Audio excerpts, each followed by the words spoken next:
ইউনূসকে সুদখোর বলায় অনেকে খেপছেন আমার বিরুদ্ধে। আরে ভাই, সুদখোরকে সুদখোর বলছি, পার্থক্য হচ্ছে একটা সুদখোর আর একটা সুদের কারিগর।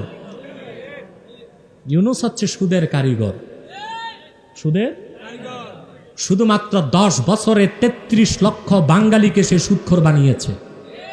সুদ খাওয়া, সুদ দেওয়া এক জিনিস, আর মানুষের ঘরে ঘরে রক্তের ফোঁটায় ফোঁটায় সুদ মিশায় দেওয়া, ওই রকম জঘন্য সুদখোরের বিরোধিতা করায় যারা আমার বিরোধিতায় লিপ্ত হয়েছেন, আল্লাহর গজবে বাকি নাম নিশানা আপনাদের মুছে যাবে ইনশাআল্লাহ।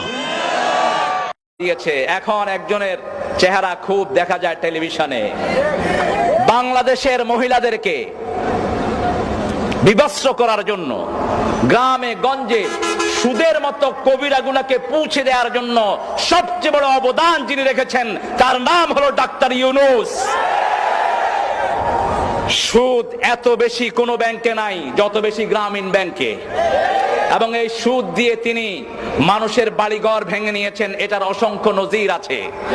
যদি ইসলাম থাকতো, হাজার হাজার জিনার দায়ে তাকে শাস্তি দেয়া হতো। আল্লাহ আমাদেরকে সঠিক সমঝ দান করুক, আমরা বলি আমিন।